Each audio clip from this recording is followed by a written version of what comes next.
The winds howled across the vast, unending steppe, carrying with them the harshness of the Mongolian wilderness. It was here, amidst the swirling grasses and icy winds, that a child was born in the year 1162, destined to change the course of history forever. The newborn was named Tamuin, after a Tatar chieftain whom his father, Yesugai, had captured in battle. But little did the world know that this boy, with his tiny hands clutching a blood clot, would one day rise from the dust of poverty and rejection to rule an empire that would stretch from the Pacific Ocean to the heart of Europe. Tamuin's birth was neither a moment of joy nor celebration. In those days, life on the Mongolian steppe was fragile, uncertain, and often cruel. Yesuga, a minor chieftain of the Borjigin clan, was a leader of a people locked in constant struggle and survival against other tribes. The nomadic tribes that ruled the steppe, Tatars, Merkits, Naimans, and many more, were bound by a brutal code of raiding, alliances, and betrayals. This was a world where only the strongest survived, and the youngest were often left to fend for themselves. Tamuin's early years were marked by this unforgiving world. From the moment he could walk, he was forced to learn the ways of survival. He would ride horses before he could even speak clearly, the saddle a constant companion, the wind at his back as he galloped through the grasslands. He learned to shoot a bow from horseback with deadly precision, his arrows striking their mark from a moving mount. The cold of the winters, which could freeze the blood in one's veins, and the heat of the summers, where drought could turn the land barren, taught him resilience. Hunger was a constant presence, and the gnawing ache of emptiness became a part of his life. But survival was not simply about living through these trials. It was about learning the art of being a Mongol, strong, ruthless, and unyielding. Yet, it was not only the element that shaped Tamuin's early existence. The seeds of tragedy were sown when he was just a boy of 9. Yesugai, seeking to secure alliances for his clan, took Tamuin to visit the family of his betrothed, Berta, a woman from a powerful tribe. It was customary in Mongol society for a child to be raised by the family of their future spouse, and Tamuin was left behind as his father returned home. On his journey back, Yesugai stopped for food with a group of Tatars, who recognized him as an enemy. In a swift and treacherous act, they poisoned him. As Yesugai lay dying, he sent a trusted companion to fetch Tamuin, but it was too late. His father was dead, and Tamuin was left to face the cruel fate of an orphan. His clan, once strong and united, turned their back on him. They abandoned Tamuin's family, leaving them to fend for themselves in a world where survival was a struggle. Tamuin's mother, Oelun, was a woman of great strength and wisdom. Though left with nothing, she taught her children the most important lesson of all, that survival lay in unity. Together we can withstand any enemy, but a single arrow is easily broken, she would say. The family learned to live off the land, hunting marmots, fishing, and sewing clothes from the skins of field mice. There was no luxury, no warmth, but there was family, and for Tamuin, that bond became everything. As Tamuin grew older, the weight of his circumstances began to shape him into something more than a mere survivor. But the world around him continued to remind him of its cruelty. At the age of 12, he was thrust into the darkness of violence when he killed his half-brother, Berta, in a dispute over hunting spoils. In Mongol society, fraternal bloodshed was one of the most unforgivable sins. Yet, Tamuin stood firm. This act, born from a childhood rivalry, had more significance than just a quarrel. It marked his assertion of dominance within his family, a sign that the boy who had once been an outcast was now capable of leading. His actions, however, would not go unpunished. Soon after, the Tut clan, once loyal to his father, captured Tamuin and forced him into a wooden collar, a symbol of slavery.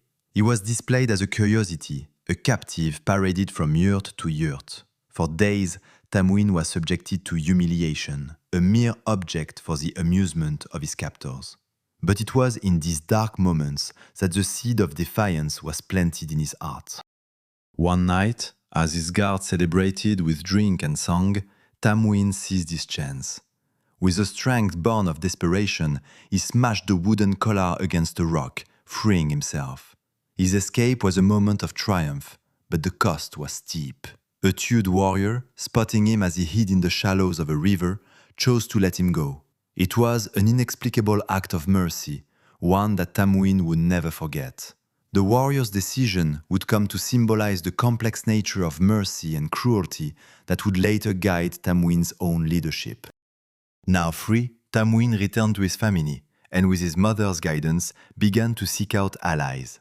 His first true connection came through his marriage to Berta, which united him with the Conquérants tribe, giving him his first political foothold. From there, Tamuin's journey was set on a new course. He began to understand that in this harsh world of the steppe, where every day was a fight for survival, alliances were more valuable than gold, and loyalty was the currency that could transform a man from a forgotten outcast to a feared and respected ruler. But as the winds of change blew across the Mongolian steppe, Tamuin would come to realize that survival was no longer enough. It was time to rise above the bitterness of his past, to forge his own path and to claim the destiny that was waiting for him on the horizon. His journey was just beginning. The early years of Tamuin's life had been forged in the crucible of hardship.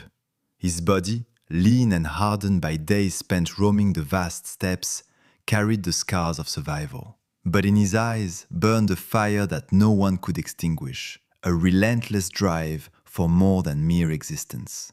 His mother, Hoelun, had taught him that unity was the key to endurance. But Tamuin, now a young man, began to understand that survival alone was not enough to build an empire. He needed strength, and the strength of an empire was built upon more than just survival. It was built upon the loyalty and devotion of others. Tamuin was not content to remain on the margins of society, waiting for some miracle to lift him from the dust. He knew that in order to rise, he must first gather others to his cause. His alliances had begun, but they were still fragile. Marriage had secured him the loyalty of the Conquérants tribe, but he knew alliances were fleeting in the harsh world of the steppe. One wrong move, one betrayal, and they would be gone. Tamuin's journey to build power continued with the forging of more relationships, each one strengthening his position. His first political act, after marrying Berta, had been the gift of the black sable coat. A symbol of prestige and wealth, the coat was not just a piece of clothing, it was a token, an offering to Togrul, Khan of the Kites, a powerful ally who had once been his father's blood brother. Togrul had long been a friend to the Borjigin clan, but his loyalty was not something Tamuin took for granted. He needed to show the Khan that he too could be trusted. When Tamuin presented the sable coat, it was more than just a gift. It was an invitation. "I will be your right hand," Tamuin said, speaking not just to Togrul, but to all the tribes that might consider his offer. "Together, we will unite the Felten-dwelling people." Togrul, ever the pragmatic leader, recognized the value of such an alliance. The coat, though a simple token, was proof of Tamuin's ambition. It was no longer just a boy fighting to survive in a world that had abandoned him. Now, Tamuin was becoming a force to be reckoned with.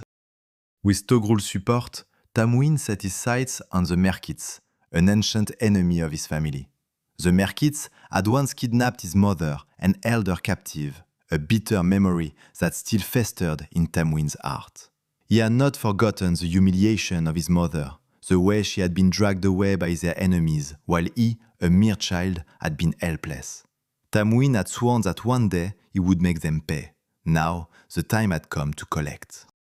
The Merkits had raided Tamuin's camp, capturing his new wife, Berta, in an act of retaliation. But Tamuin, newly emboldened by his alliances, could not allow such an affront to go unanswered. With the support of Togrul, his childhood friend Jamuka, and his loyal followers, Tamuin launched his first campaign. The battle was brutal, a clash of wills and weapons. After several months, Tamuin succeeded in rescuing Berta, but her return was complicated. She was pregnant, and though Tamuin took the child as his own, the shadow of doubt would forever hang over the boy's true parentage. This victory solidified Tamuin's reputation, but it also revealed something deeper. He was not just a man of blood and steel, of warfare and conquest. He was a man of pragmatism, a leader who saw the bigger picture. His leadership was not about blind loyalty to blood or tradition. It was about loyalty to competence, to those who could prove themselves worthy of his cause. This was an idea that would later shape the very fabric of his empire. Tamuin's reputation as a capable leader spread rapidly across the steppe. He was not born to greatness, but he had clawed his way to the top, and now he was beginning to attract the best and brightest of the Mongol tribes. No longer did his followers join him because of tribal connections or familial ties. They followed him because of what he represented, a future that promised glory, wealth, and a new world order. But in the shadows of his rising power lurked a bitter rival, one who had once been his blood brother, Jamukha.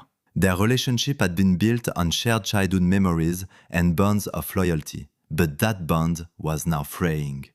Jamukha, with his aristocratic background and traditional ways, saw Tamuin's rise as a threat to the old order. The two men, once inseparable, now stood on opposite sides of a growing divide. Tamuin's meritocracy was revolutionary, a direct challenge to the old feudal system that had dominated Mongol society for centuries. His approach was simple but radical. Leadership should be based on merit, not birth. Those who proved their loyalty and worth would rise to power, regardless of their family background. This system drew in men from less prestigious clans, men who saw in Tamuin a leader who would allow them to rise on their own merits, rather than being beholden to the old bloodlines. But Jamukha could not accept this. He represented the traditional aristocracy, the old ways of the steppe, where power was inherited and family ties were the foundation of leadership. As their followers grew, so did the tension between the two men. It was not long before their differences exploded into open conflict. The battle for supremacy between Tamuin and Jamukha became the defining struggle of their generation. Their feud would shape the future of the Mongol tribes, and in the end, it would decide who would rule the vast, untamed steppes. But the outcome was never certain. Tamuin would face betrayal, hardship, and defeat. He would have to fight not just his enemies, but also the very principles that had once made him strong.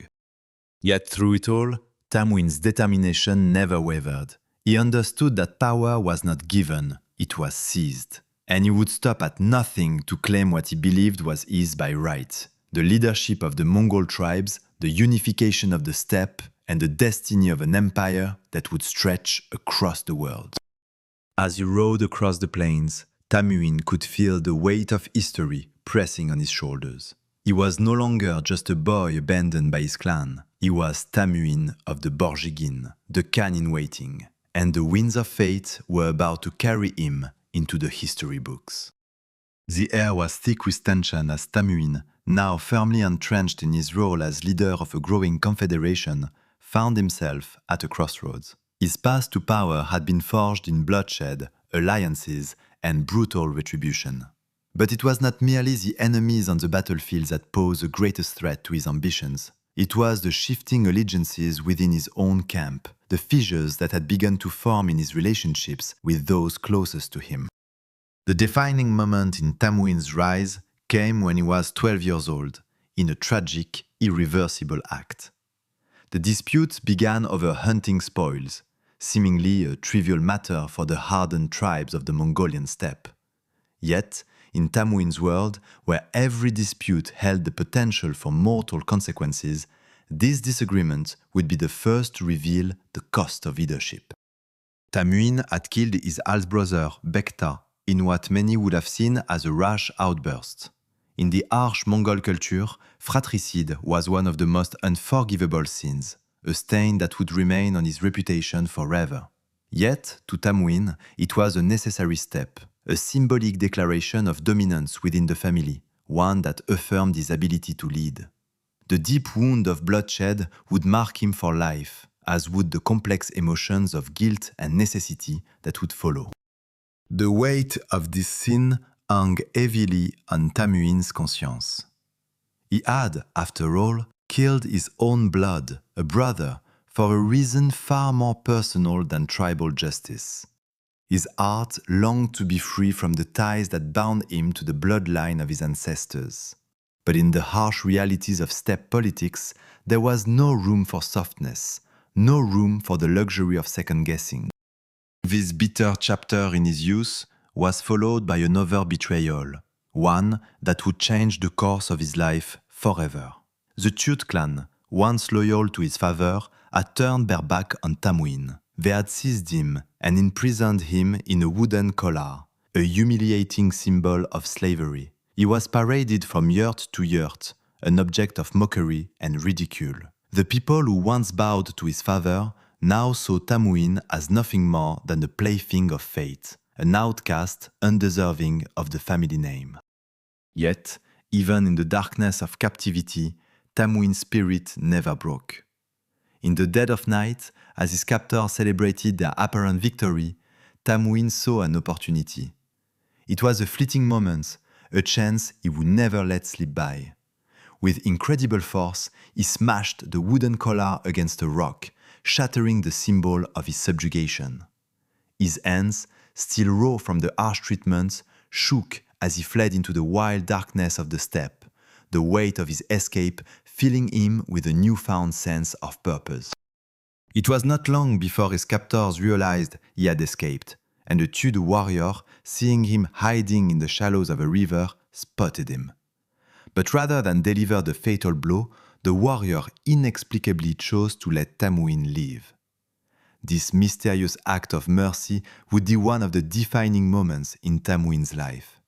He would remember it well, understanding that mercy, much like cruelty, could shape a leader's destiny. The warrior's decision to spare Tamuin would later influence the kind of ruler he would become, one who recognized the power of both mercy and ruthless retribution, understanding that each decision he made would either strengthen or destroy the bonds of loyalty that held his empire together. And so, as Tamuin fled into the night, he realized that he was not just running from his captors, he was running towards his future. Upon his return to his family, now in even deeper poverty than before, Tamuin set his sights on building alliances. It was not enough to simply survive anymore. He needed power. And with power came the chance to right the wrongs that had been inflicted upon him. His marriage to Berta, the woman who had been kidnapped by the Merkits and whom he had later rescued, gave him his first political alliance, an alliance that would mark the beginning of a new chapter in his journey. Berta's tribe, the Concat, would prove valuable to Tamuin as he sought to expand his influence. He now had the means to not only protect his family, but also to begin uniting the disparate Mongol tribes that had once looked down on him. But as his influence grew, so too did the rivals who watched his every move, waiting for a chance to challenge him. Jamuka, his blood brother, stood as the most formidable of these rivals. What had once been a bond of brotherhood now threatened to unravel the very foundation of Tamuin's rise. The two men, once inseparable, were now divided by their differing views on leadership. Jamuka, with his aristocratic upbringing, believed in the old ways, leadership based on lineage, birthright, and blood. Tamuin, however, had long abandoned these traditions. His vision was one of meritocracy, a new world order where loyalty and skill mattered more than family ties. It was not long before their followers were split, and a fierce conflict began to take shape between them. The men who had once fought side by side now found themselves locked in a bitter struggle for supremacy. As the years passed, Tamuin's ambition grew ever more determined. He was no longer just a boy in exile, he was a force to be reckoned with, and he would stop at nothing to prove that his vision of the world was the one that would ultimately triumph. In 1186, the rivalry reached its boiling point. Tamuin's followers proclaimed him Khan, a title that signified his ultimate rise to power. The Kurultai, a gathering of the Mongol tribes, recognized his leadership. It was not the blood of his ancestors that had elevated him, but his vision, his cunning, and his ability to unite the tribes under a single banner. But even as Tamuin's enemies gathered, he knew that his victory was not assured.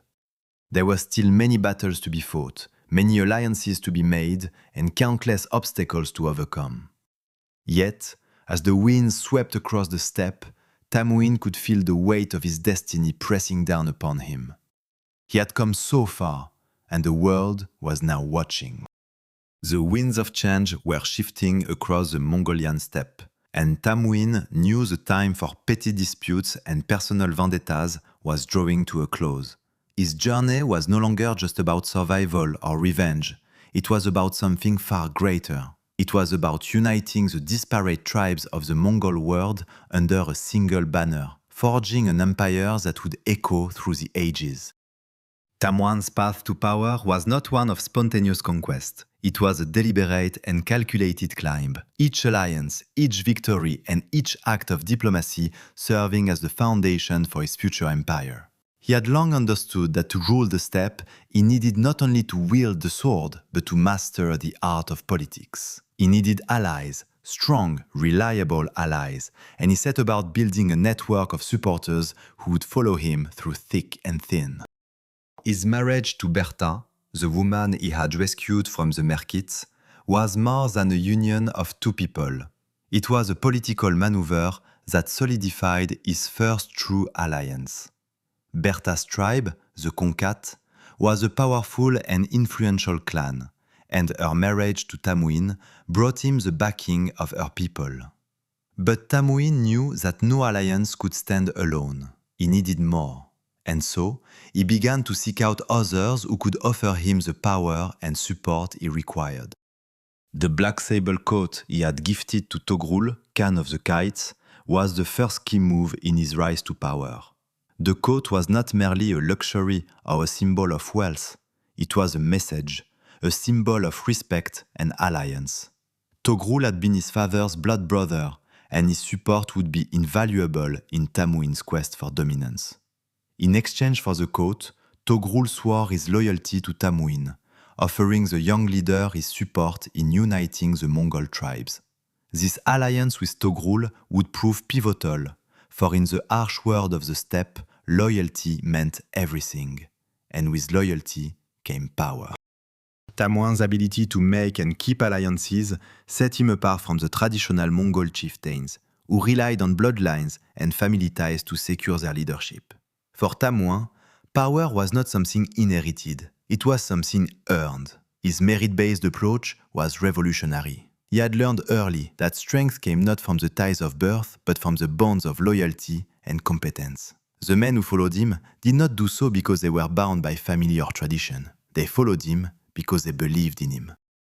His political maneuvering was not without its challenges. His blood brother Jamukha, once his closest ally, had become his greatest rival. The two men, once bound by the shared experiences of their youth, now found themselves at odds over their vision for the future of the Mongol world. Jamukha, with his aristocratic background and adherence to traditional Mongol values, rejected Tamuin's meritocratic system. He believed in the old ways, where power was determined by birthright and lineage. Tamuin, however, was determined to break with the past and build a new kind of society, one where loyalty, skill, and strength determined a man's place, not his family or clan. The ideological rift between Tamuin and Jamukha deepened as the two men's followers began to take sides. Tamuin's growing influence attracted men from all walks of life, tribal warriors, outcasts, and those who had been denied power in the old order. Jamukha, on the other hand, relied on the support of the traditional aristocracy, the old Mongol elite who saw Tamuin's rise as a threat to the established social order. As the rivalry escalated, it became clear that only one man could ultimately rule the Mongol tribes. The conflict between the two men culminated in a series of bloody battles, each one testing Tamuin's leadership and his ability to navigate the treacherous waters of Mongol politics.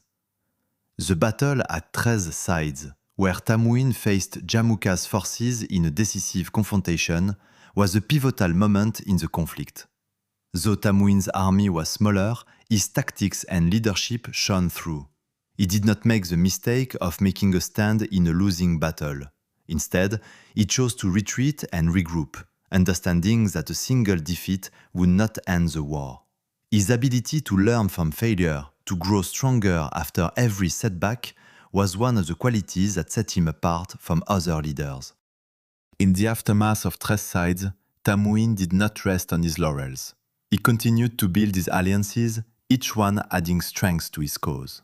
His first military campaign had solidified his reputation as a capable and ruthless leader. But Tamuin knew that he would need more than just military victories to unite the Mongol tribes. He needed to establish his legitimacy as a leader, and that meant convincing the Mongol chieftains that he was the man who could lead them to greatness. En 1186, Tamuin's supporters gathered for a great assembly called the Kurultai, a meeting of the Mongol leaders that would decide the future of the steppe. At the Kurultai, Tamuin was proclaimed Khan, the supreme ruler of the Mongol tribes. His rise to power was not a fluke. It was a result of years of struggle, of forging alliances, of outmaneuvering his enemies and proving himself in battle. He was no longer just Tamuin, the orphaned boy abandoned by his clan. He was Genghis Khan, the ruler of a unified Mongol nation, a man whose name would forever be etched in the annals of history. The proclamation of Genghis Khan was a moment of triumph, but it was also the beginning of a new chapter. Tamuin knew that the hardest part was still ahead of him. The Mongol tribes were united, but they were still raw, untamed, and full of conflicting interests. Genghis Khan's task was not only to maintain his rule, but to build an empire that would endure long after his death. As he stood before the assembled leaders of the Mongol tribes, Genghis Khan understood that the world had changed. No longer would the steppe be a place of scattered tribes and endless warfare. The Mongols were united now, and under Genghis Khan's leadership, they would become a force that would reshape the world. But Genghis Khan's vision extended beyond the steppe. As he looked towards the horizon, his eyes turned to the kingdoms and empires that lay beyond the Mongol heartland, the great civilizations of China, Persia, and Europe. His ambition was boundless, and the conquest of the steppe was only the first step in a much grander plan. The winds of fate were shifting, and Genghis Khan's empire was poised to become a world-changing force. His journey was far from over, and as he rode across the vast steppe, the weight of his new title settled upon his shoulders. The man who had once been an outcast, abandoned to the harshness of the wilderness, was now the ruler of the largest land empire the world had ever known. The legacy of Genghis Khan had begun, and history would never be the same again. Genghis Khan's reign was forged not just in the heat of battle, but in the fires of innovation and ruthless strategic thinking. He had conquered the hearts and minds of the Mongol tribes, but he knew that true power could only be secured if he transformed the very nature of leadership. The traditional Mongol system, based on aristocratic bloodlines and the heritage of tribal chiefs, no longer suited his vision of empire. For Genghis Khan, a man's worth was measured not by his birth, but by his deeds. Those who followed him did so not because of their lineage, but because of their merit, their loyalty, and their abilities. He had already begun to test this theory when he promoted warriors who had once been his enemies, men from lesser clans, or even captured soldiers who had proven themselves on the battlefield. These men, who might have been ignored or discarded by other leaders, now found themselves promoted to positions of power. A man named Jede, once a prisoner of the Mongols, was elevated to one of his most trusted generals, a symbol of Genghis Khan's belief in rewarding competence over privilege. Similarly, the once lowly soldiers of his army were elevated to the rank of commanders, a meritocracy that broke the old order and set a dangerous precedent for anyone still clinging to the old ways. This approach was a shock to the old tribal elite. The warriors and nobles, whose authority had once been unquestioned, were now forced to share power with those whom they had considered beneath them. Many saw this as a betrayal of their traditions, yet there was little they could do. Genghis Khan's growing power was undeniable, and his army had already proven itself in battle. The old aristocracy, once so powerful, could either follow his lead or be swept away by the tide of change. The power struggles between Genghis Khan and his blood brother Jamukha had reached a point where there was no turning back. The men who had once fought side by side now stood on opposite sides of a bloody divide. Jamukha, loyal to the old order, could not accept Genghis Khan's new system. To him, the rise of men based on merit rather than birth was a threat to everything he had ever known. The two men, once bound by loyalty and friendship, now found themselves locked in a struggle that would determine the future of the Mongol tribes. It was in 1187 that the first major battle between Genghis Khan and Jamukha took place at the Battle of Dalan Bajut. Genghis Khan's army, though smaller in number, was more disciplined and more organized, a result of the reforms he had introduced. The battle was fierce, but it was Jamukha's brutality, his willingness to massacre those who surrendered, that set him apart. Genghis Khan, on the other hand, fought with a sense of honor, preferring to take prisoners rather than kill them unnecessarily. His philosophy was simple. The more men he captured, the more soldiers he could add to his army. The outcome of the battle was a devastating defeat for Genghis Khan's forces. Yet, in defeat, he demonstrated the one quality that would make him legendary: resilience. He did not flee into obscurity or accept defeat as the end of his story. Instead, he retreated, regrouped, and began to build again. His ability to adapt, to learn from his losses, and to come back stronger would be the defining feature of his leadership. Jamukha, on the other hand, became more erratic in his decisions. His brutal tactics, though initially effective, alienated those who had once supported him. It became clear that the loyalty he demanded from his followers was not as deep as the loyalty Genghis Khan inspired. As the years passed, Genghis Khan continued to consolidate his power. He proved himself a master of both warfare and diplomacy, understanding that his empire could not be built solely on military strength. His success lay in his ability to form strategic alliances, to understand the delicate balance between force and negotiation. He knew that the Mongol tribes were fractured, each with its own interests and goals. To unite them, he needed to give them a common cause, a shared vision that would transcend their individual rivalries. The unification of the Mongol tribes was not a simple task. Genghis Khan had no illusions about the difficulties ahead. Yet, he also understood that time was on his side. His rise to power had been swift, but the real work was just beginning. His empire, once a loose collection of nomadic tribes, was becoming a formidable force. With each victory, with each new alliance, his influence spread. His ambition to unite the Mongol world was no longer a distant dream. It was within his grasp.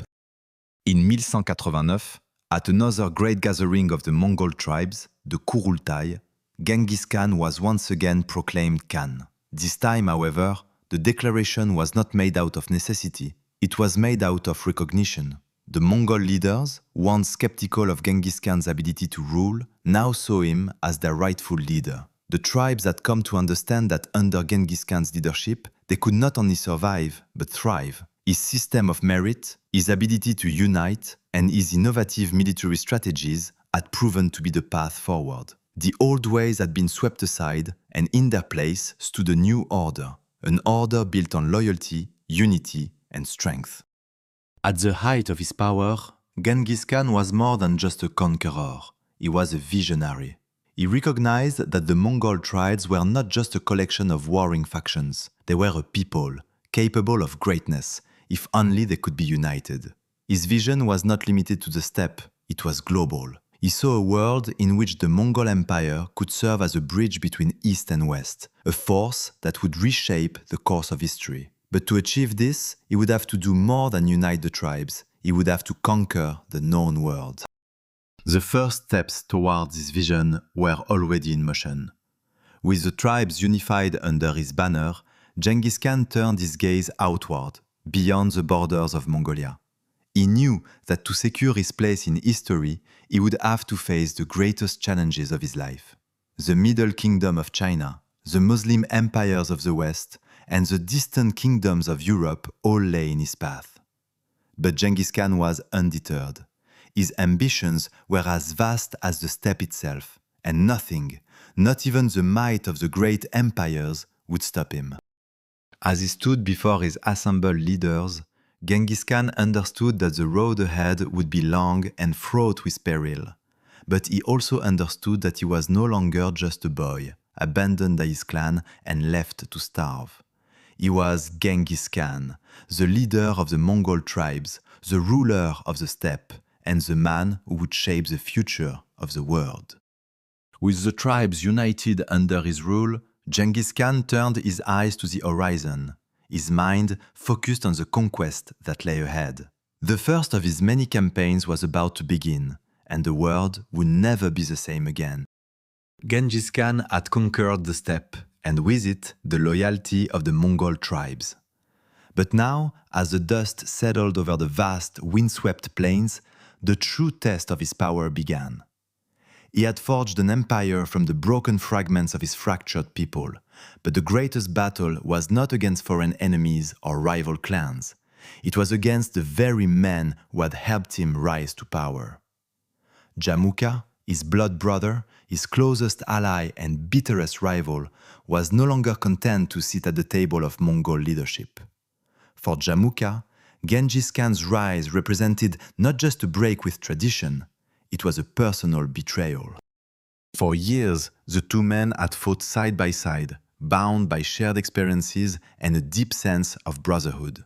But their differences were too great, their visions for the future of the Mongol world too divergent. Jamukha could not accept the idea that a man of humble origins, one who had not been born into noble blood, could claim the title of Khan. He rejected Genghis Khan's radical meritocracy, which had given rise to men like Jebe and Kublai, and which had lifted common soldiers to the ranks of commanders and generals.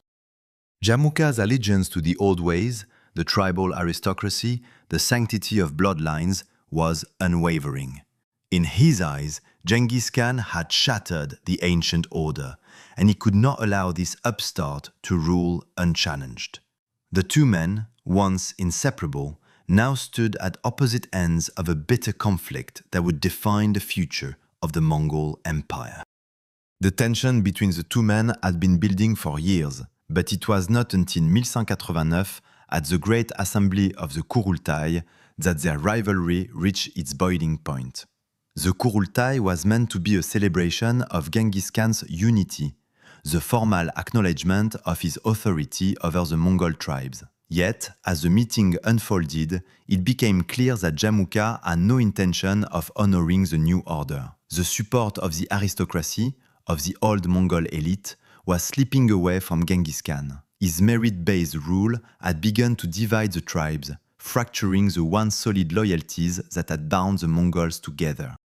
It was at this assembly that Jamukha was officially proclaimed Khan by his supporters, a challenge to Genghis Khan's claim to supreme rule. The declaration was not just a political maneuver, it was a declaration of war.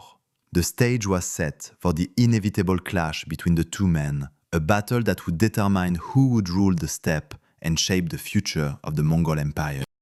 The battle for supremacy was fierce, with each side rallying their supporters to their cause.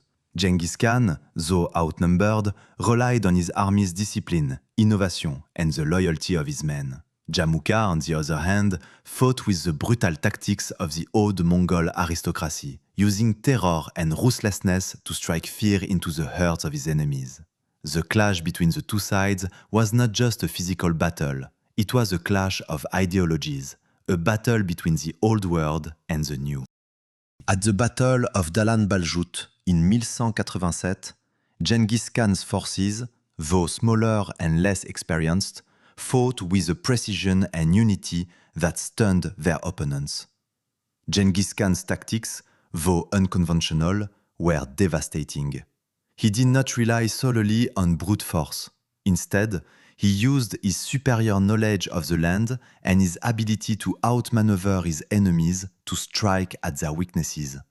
He lured Jamukha's forces into a trap, leading them into a fight they could not win. Despite the victory, the battle left its mark on Genghis Khan. His forces were still not strong enough to fully crush Jamukha's rebellion, and the war dragged on. It was clear that the path to complete supremacy would not be easy. Genghis Khan would have to fight not only on the battlefield, but also in the hearts and minds of the Mongol people. The future of the empire depended on his ability to unite the tribes behind him, to prove that his vision was not only valid, but essential for their survival. Jamukha's supporters, though defeated, were not easily discouraged. They continued to rally behind their leader, even as Genghis Khan's power grew. The Mongol tribes were still divided, their loyalties torn between the old ways and the new. Yet, with each passing day, Genghis Khan's position became stronger. His reputation as a skilled strategist, his commitment to meritocracy, and his ability to inspire loyalty among his followers began to turn the tide in his favor. It was not just his military victory that made Genghis Khan formidable. It was his ability to think beyond the battlefield, to shape the very structure of his empire. He knew that a unified Mongol nation could only survive if it was built on the strength of loyalty, competence, and unity. The old aristocracy had to be dismantled, and a new system had to be established, one that would reward skill and loyalty above birthright. As Jamukha's forces began to dwindle, Genghis Khan's vision began to take shape. The tribes, once divided by centuries of warfare and rivalry, now had a common cause. The unity that Genghis Khan had long sought was finally becoming a reality. But even as his power grew, so did the challenges he faced. Jamukha, though defeated, was not done. His rivalry with Genghis Khan would continue to shape the course of the Mongol Empire for years to come, and the consequences of their conflict would be felt across the vast expanse of the steppe and beyond. But Genghis Khan was not a man who could be deterred by setbacks. Every defeat, every challenge was merely another step on his path to greatness. He knew that the future of the Mongol Empire was within his grasp, and he would stop at nothing to secure it. The winds of war had blown across the steppe for centuries, but now, at last, there was a leader who could bring the Mongol tribes together, not just as conquerors, but as a unified force that would reshape the world. The battle for supremacy was far from over, but the outcome was becoming clear. Genghis Khan, the man who had once been abandoned to die on the steppe, was now poised to become the ruler of the largest empire the world had ever known. And as the war raged on, the tribes of the steppe would come to understand that the future belonged not to the past, but to the man who had shown them a new way forward. Genghis Khan stood at the precipice of greatness.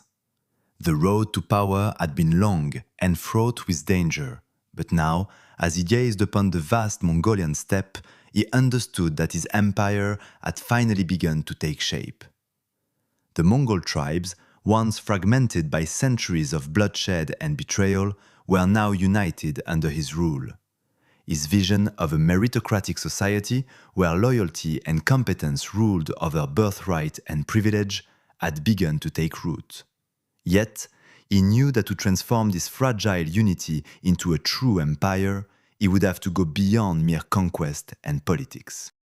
The next phase of his rule was not just about securing military victories or making alliances. It was about building an empire that could endure. Genghis Khan understood that a strong empire needed more than just warriors. It needed laws, systems, and structures that could bind the vast territories he now controlled. The unification of the Mongol tribes was just the beginning. Now, he needed to create a government that would allow his empire to thrive. One of the first innovations that Genghis Khan instituted was the Yasa, a legal code that would serve as the foundation of his empire. The Yasa was not just a set of rules for governance, It was a reflection of Genghis Khan's worldview. It was practical, straightforward, and designed to ensure that loyalty and discipline were the cornerstones of Mongol society. It was a legal system that transcended tribal boundaries, unifying the Mongol people under a single, cohesive set of laws. The yasa was harsh, but it was fair. It forbade treason, theft, and desertion, crimes that threatened the very fabric of the empire. It imposed strict punishments for disobedience, but it also granted rewards for loyalty and merit. Under Genghis Khan, those who excelled could rise to positions of power, regardless of their birth. This system, radical for its time, was one of the foundations of the Mongol Empire's success. It was a meritocracy in the truest sense, where only those who proved themselves worthy would be entrusted with power. Another of Genghis Khan's innovations was the decimal military system. The Mongol army was already one of the most formidable fighting forces the world had ever seen. But Genghis Khan understood that even the greatest army needed structure and discipline. He reorganized his forces into units of 10, 100, 1000 et 10 000, each unit responsible for its own coordination and logistics. This system allowed for unprecedented control over the battlefield, enabling Genghis Khan to mobilize his forces quickly and efficiently, even across vast distances. In addition to the military system, Genghis Khan created a network of messengers and couriers who could carry his commands across the empire with lightning speed. This system, known as the yam, was a series of relay stations placed a day's ride apart. At each station, couriers could rest, change horses, and continue their journey, allowing for the rapid transmission of information across the empire.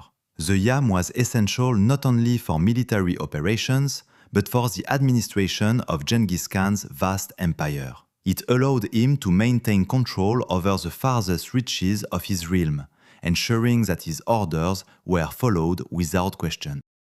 But Genghis Khan's innovations did not stop at law and military strategy.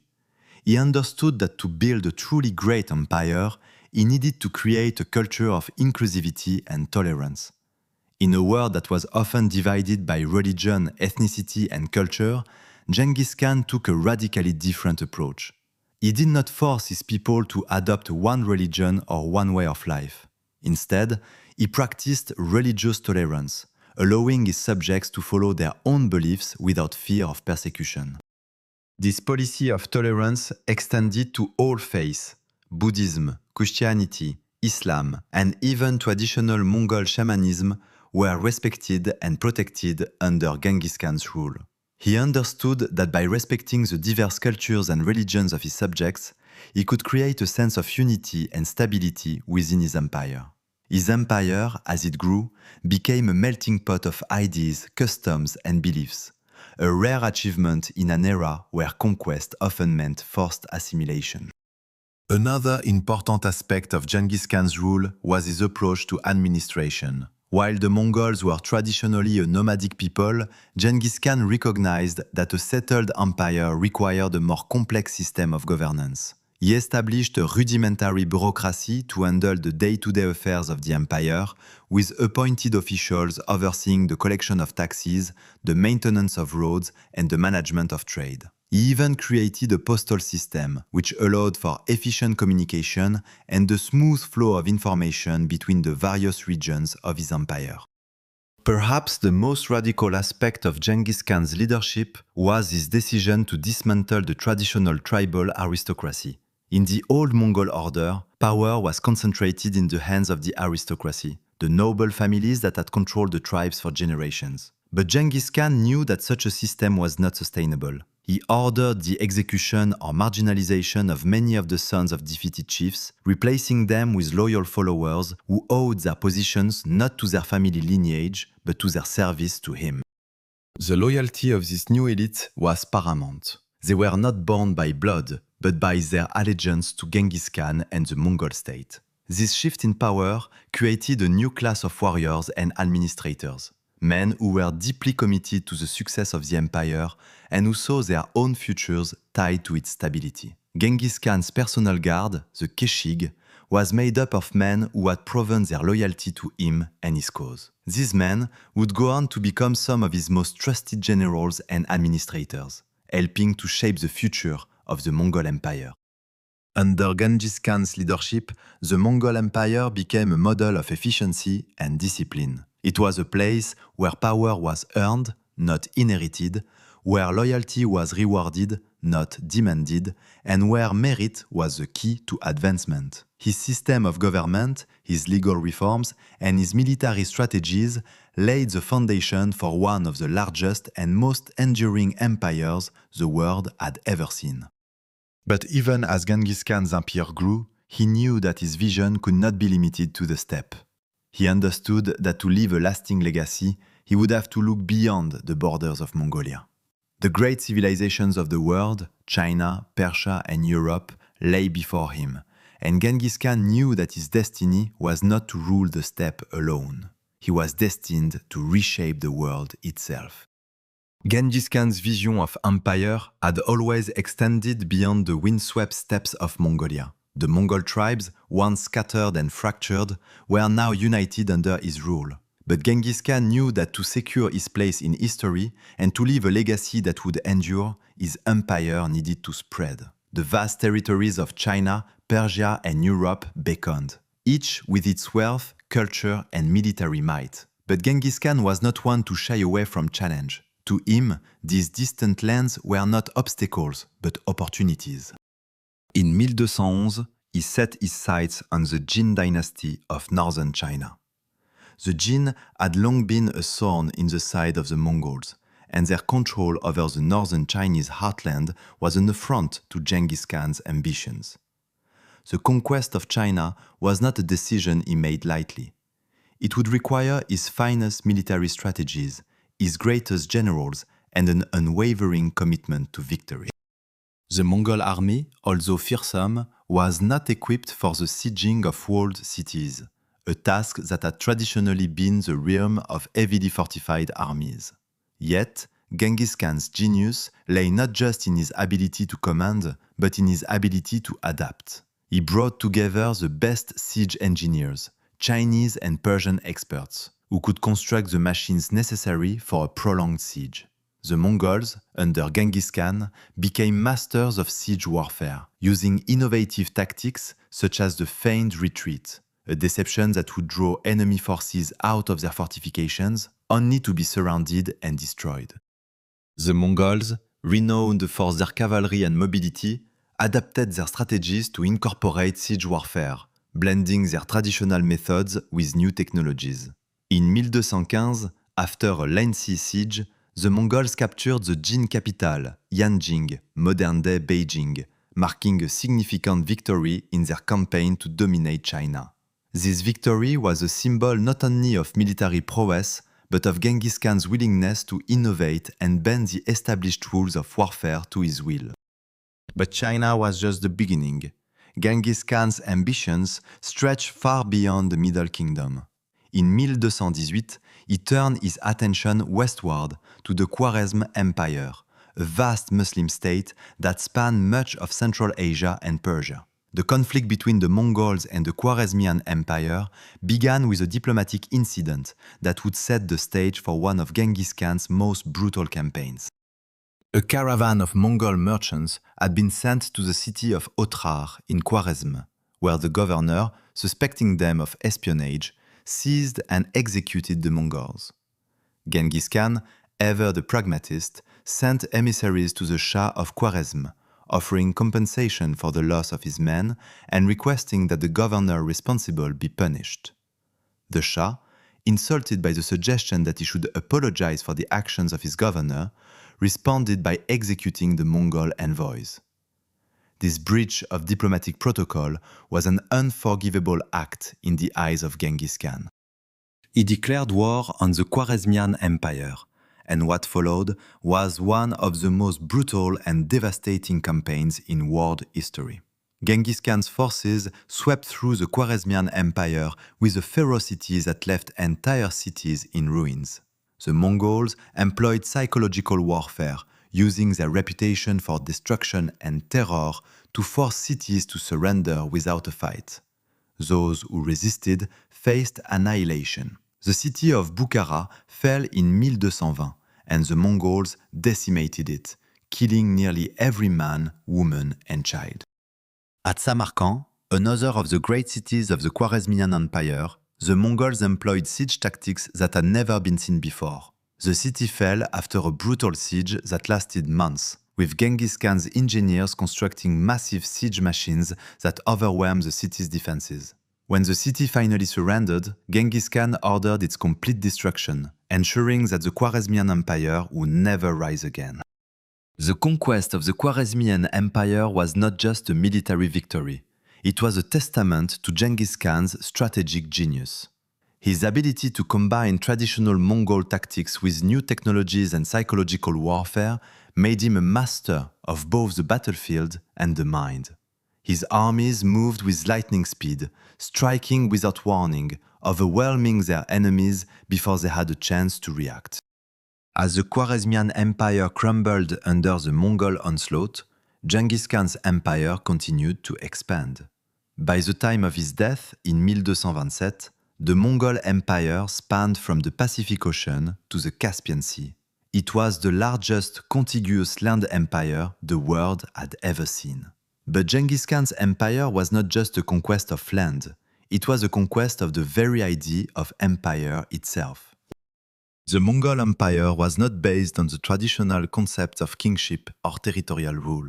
Instead, it was a system built on loyalty, discipline, and the idea that merit, not birthright, was the key to power. Genghis Khan's empire was one of innovation, of open trade and cultural exchange. Under his rule, the Silk Road flourished, bringing goods, ideas, and people from all corners of the known world into contact.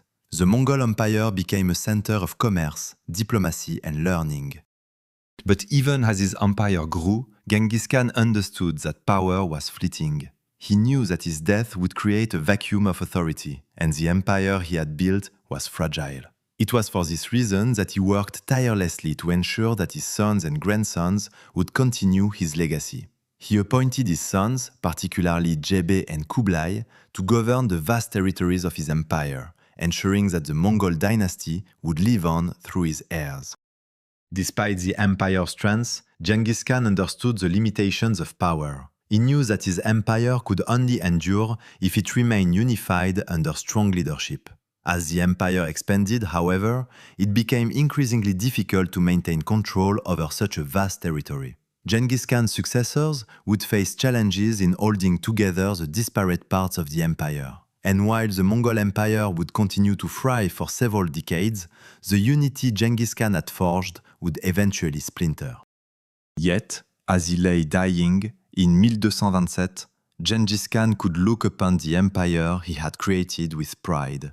From the nomadic tribes of the Mongol steppe, he had built an empire that stretched from China to the Caspian Sea, one that would influence the course of world history for centuries to come. Genghis Khan's legacy was not just that of a conqueror. It was the legacy of a man who transformed the very nature of empire, who showed the world that strength, loyalty, and merit could build a nation that would endure. And though the empire he had created would eventually fracture, the name of Genghis Khan would live on, a symbol of ambition, vision, and the power of the steppe. As the Mongol Empire expanded across the known world, it became a force unlike any other in history, swift, merciless, and unyielding.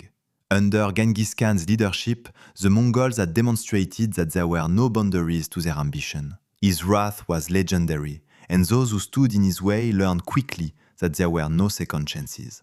It was not just military might that made the Mongols so formidable, but the way they waged war. They struck without warning, their forces appearing like a storm on the horizon. And when they arrived, they left devastation in their wake. The conquest of the Khwarezmian Empire was perhaps the most terrifying of Genghis Khan's campaigns. His invasion was not just an attack on a foreign power, it was an example of the immense power he had amassed and his willingness to use it to achieve his goals. The campaign began with a diplomatic disaster, but it quickly escalated into an all-out war of annihilation. Genghis Khan's forces swept through the Khwarezmian Empire, one city after another falling to the might of his army. The cities that resisted were wiped from the face of the earth, their populations slaughtered or driven into exile. Genghis Khan's approach to warfare was not just about conquering lands, it was about sending a message. His military tactics were brutal, but they were also highly effective. He used terror as a weapon, spreading fear far beyond the reach of his army. It wasn't just the cities that fell to the Mongol onslaught. Entire cultures, entire ways of life were wiped out. The cities of Bukhara, Samarkand, and Nishapur, once vibrant centers of learning and culture, were reduced to rubble. For those who resisted, Genghis Khan's wrath was unrelenting. But even as he waged war with unparalleled ferocity, Genghis Khan was a master of diplomacy. After his campaigns, he often allowed those who surrendered to keep their lands and their lives, provided they submitted to Mongol rule. He knew that the key to maintaining power was not just in conquest, but in governance. It was the cities and regions that surrendered without a fight that became the foundation of his empire. In this way, Genghis Khan was not just a conqueror, he was a creator of empires, a ruler who knew that power, once gained, needed to be preserved. Yet, as much as Genghis Khan valued loyalty and submission, he also understood that fear alone could not bind an empire together. It was not enough to rule through terror. He had to create systems that ensured the stability of his domain. He established a postal system that allowed for the rapid communication of his commands, ensuring that his decisions were carried out swiftly and effectively across his empire. The Mongols were the first to establish such a comprehensive system, one that could transmit orders and messages from one end of the empire to the other within days. His reign also saw the flourishing of the Silk Road, the ancient trade route that stretched from China to the Mediterranean. Under Genghis Khan's rule, the Silk Road became a vital artery of commerce, linking the East and West in ways never before imagined. The exchange of goods, ideas, and technologies flourished, bringing with it a cultural exchange that would shape the course of history. The Mongols themselves became a diverse people, absorbing influences from the various cultures they had conquered. But even as Genghis Khan sought to unite the world through commerce and diplomacy, he remained a man of war. His eyes were always on the horizon, his ambitions always reaching further. In the years after his conquests in Central Asia, he turned his gaze westward to the great cities of the Islamic world, Baghdad, Damascus, and the Caliphate itself. The Muslim world had long been a center of wealth, knowledge, and power, and Genghis Khan saw it as a natural target for his empire. His forces moved into the Karakitan and the Western Sia before setting their sights on the heart of the Islamic world. The Mongol invasion of the Abbasid Caliphate in 1258 was one of the most decisive moments in history. The Mongols, under Genghis Khan's successors, besieged and sacked Baghdad, the jewel of the Islamic world. The city, once a center of learning, art, and culture, was reduced to ashes. The Abbasid Caliph, the religious leader of the Muslim world, was captured and executed, and the city's libraries, hospitals, and schools were destroyed. The fall of Baghdad marked the end of the Islamic Golden Age and the beginning of a new era dominated by the Mongols. But as Genghis Khan's empire expanded, so did the challenges he faced. The vastness of the land he controlled became increasingly difficult to manage.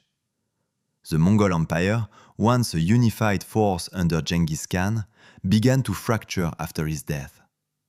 His sons and grandsons, though capable leaders in their own right, struggled to maintain control over such a vast territory. The empire became divided into several khanates: the Yuan dynasty in China, the Ilkhanate in Persia, and the Golden Horde in Russia. Each of these khanates would follow its own path, and the unity that Genghis Khan had forged began to erode. Despite the eventual division of his empire, Genghis Khan's legacy endured. His descendants continued to rule over vast territories for generations, and his name became synonymous with power and conquest. The Mongol Empire, under Genghis Khan and his heirs, changed the course of history. It reshaped the map of the world, creating connections between East and West that would last for centuries. As Genghis Khan lay on his deathbed in 1227, he could not have known the full extent of his legacy. He had united the Mongol tribes, built an empire that stretched from the Pacific Ocean to the heart of Europe, and created a new world order.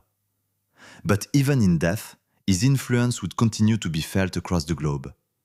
The Mongols, under his leadership, had proven that no force was too great to overcome, no empire too powerful to conquer.